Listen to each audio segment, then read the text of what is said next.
Magandang araw mga Kanokma PH. Ito po ang inyong lingkod, si Doc Nilon Talan Magtibay mula BNJ Distributors, Progressive Poultry Supply, Kaagapay, sa Tagumpay. Mga kaibigan, isang mapagpalang araw po sa inyong lahat at tayo po ay mapalad ngayong umagang ito, ngayong araw na ito, sapagkat mga Kanokma PH, kasama po natin ang isang tao na hinahangaan natin. Ako mismo, personally, isa siya sa iniidolo. Pero wala ka makikitang napakapakumbaba, very humble person, breeder, of course, cocker, conditioner up to now, nagko-condition pa rin naman ako. Pero hindi ko na pahabain. Siya nang bahala mag-introduce ng kanyang sarili. But for now, gusto ko po iharap sa inyo, mga Kanokma PH, Sir Johnny Halandoni of Double J Game Farm. Sir, magandang araw po sa inyo. Thank you. Good morning sa inyo. Ako si Johnny Halandoni, Double J Game Farm. La Carlota City, Negros Occidental.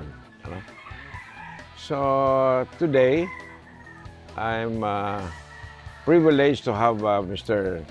Doc here to talk about Karangalan ko din po na makasama kayo. Chickens, about breeding, about the bloodlines, about laban sa gitna ng... Sa gitna. Gitna. Yeah. And may talo, siyempre, may panalo rin. May panalo. Sir Johnny, kailan po mismo, kayo ba nung pagkabata talaga nagmamanok? Yes. During the time I was was a kid and very young. We stayed here at the farm. Okay. And we have our own, just around here, we have our own cockpit. May cockpit kami. May sabungan. Anong pangalan na sabungan natin nung time na yon? Just... The Halandoni cockpit? Christina lang. Christina. Senda Christina ito. Okay. And then? So, doon, during the time, especially na malapit yung sabungan, I always go there. Sabihan kami ng lolo ko, hanapin yung si Johnny, baka hindi napupunta ng eskwela. Eskwelahan. But, sabong noon was only Sunday. Sunday lang. So, I started from there, watching my lolo, then my father, about all this. Ito lahat, hindi naman pinag-aralan to. It's purely experience. Tingnan mo kung anong mabuti, anong pwede. Pag mabuti, pasok sa ulo. Pag hindi, palabas. Oh. Huwag tayo mag-argue ng isang bagay na mas ganito, mas ganyan. Because after a while, wala na. Ito is purely sa atin ito eh. Sa atin ito. Okay. Sir, nabanggit nyo si lolo, si tatay nyo, si daddy nyo. Lahat sila nagmamanok? Yes. My uncle, especially the ex-mayor Nonoy Halandoni, Tagal. He's been here because all of them is a big place, medyo may compound. May sarili ring bahay rin yung uncle ko. So, dito lang kami lahat. Talaga, sir? Sa isang, sir, if I may... isang lugar na, manok. Manok talaga? Manok. And then...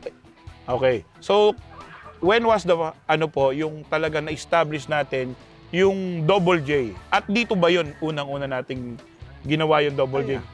Yes. Yung La Carlota. Kailan po after a while, if you gonna, fighting here, there, so we have to establish a farm. And then, siyempre, tawagan natin na whatever you like. Like tayo, it's Johnny Halandoni, Double J, ganyan. So, depende sa isa, each breeder is his own kung ano gusto nila. Sir, during the time na nag-aaral kayo ng elementary, high school, and college, nagmanok na kayo noon or pinatigil kayo talaga? Nagmanok ako. I started right after I got married, 1972. 1972? Yeah. Okay. So, I stayed here for 2 years during that time, and then I transferred to Bacolod. We have our own house there. But still, nagmamanok na? I go back here in the farm. Alin ang nauna, sir? Kayo yung nagpupukondisyon ng manok or do you gaff? No, I don't. So, condition? Ang condition, di naman talagang purely, a little of turuan mo yung tao mo, ganitong gawin. Mhm. Hindi naman na ako mismo Is kayo mismo, nagpapakahig. pasampi, whatever. Tapos, you teach them kung ano yung mga ingredients, ang mga, you know, it's all purely experience lang from some other. I mean, I watch them kung anong binibigay, kung anong mga gamot ganito. So, pag medyo nakita mo na okay, Tuloy. Doon na tayo. Pag medyo hindi, huwag muna. Huwag muna. Because kung anong nasa ibang hayop, iba naman yung manok. They're small, sa aso, may, ba? Whatever, I mean, may mga dosage yan. Okay. But sir, nung nag-start tayo noong 1972 ng Double J or Johnny Halandoni Game Farm dito sa La Carlota. La Carlota to, Makakanokma PH. During those years and even up to now, La Carlota is very famous because of their group, sigurado.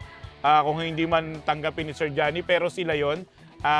They are very well known during those times or years. Sir, ano yung mga bloodline noon?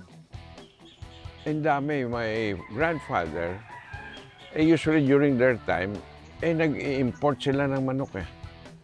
Mga kanokma ha, panahong yun, nag-i-import na. Yeah, papadalas na naman. Late 1960s, nag-i-import na kayo noon? No, let me see, 70. Yeah. Okay. Yeah. Yung may mga grupo, yung mga grandfather ko eh. Dami-dami rin sila. So, nag-i-import sila ng mga... Kaya pala sir, maputol ko lang mga kanokma PH. May nabasa ako, 3 of the first Filipinos na nag-import ay taga dito sa Negros noong time na yun. Ng mga manok talaga. So, late 60s, mga Kanokma PH, ito na po yung grupo na talagang meron na. May mga banyagam. Okay. During those years, sir, ano yung mga bloodlines na yun? I still remember yung tinatawag na Mountain Eagle.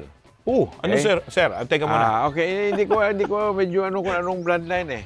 Okay. May mga Walton.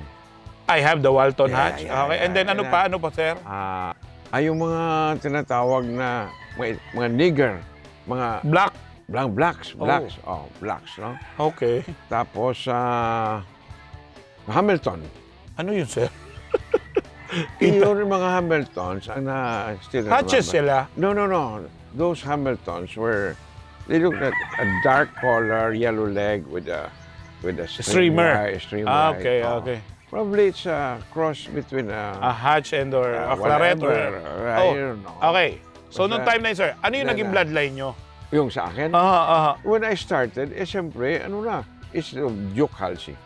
The Duke Halsey line. The Lemons and the Dirty Grays, Yun lang. And then, after a while, may pumapasok ng mga Roundheads, may mga Kelso. Yung mga Kelsos were, I think yung mga Walter Kelso, how do you call it? I forgot. Yeah. The Roundheads, meron na din kayo? Yeah, the Roundheads. Dan Gray. The Roundheads, I have started with Billy Abbott. Roundheads, no? Billy Abbott. Then Dan Grace, siyempre, my friend, Secretary Santiago, gave me. And then hatches from Billy too. I've got some... Anong hatches yun, sir? Got some Riverviews and Riverviews. The Gilmores, no? May Gilmore na ng time na yun? Yeah. Nagkasabay ba, sir, si Riverview at saka si Gilmore noon? Hindi ko alam. Basta yung crosses ni Billy, which a cross of Riverview and the Gilmore. I don't know. I mean, they're friends. Billy Abbott. They're friends, no, in the States. But all this, I got it through Mr. Plaza. The tatay of the father, which Boyet was the one who went to the States. Okay. So lahat ng mga plaza, close talaga kayo? Very. I'm close. D.O. Plaza, tama po ba? The old guy. Okay. And then even the sons, I'm close. Yes, mga sikat ngayon, mga Kanokma PH. Sir, Agusan yun, di ba? Yeah. How come na naging close kayo nandito tayo sa Bacolod? Ano naging history nun? kami ni Dio, basta one time, I've been fighting. You know, I've tried fighting in Manila. And then, si Lance naman was before a gaffer and a handler of Dio. Dio. And after a while, nag-close kami sa mga anak.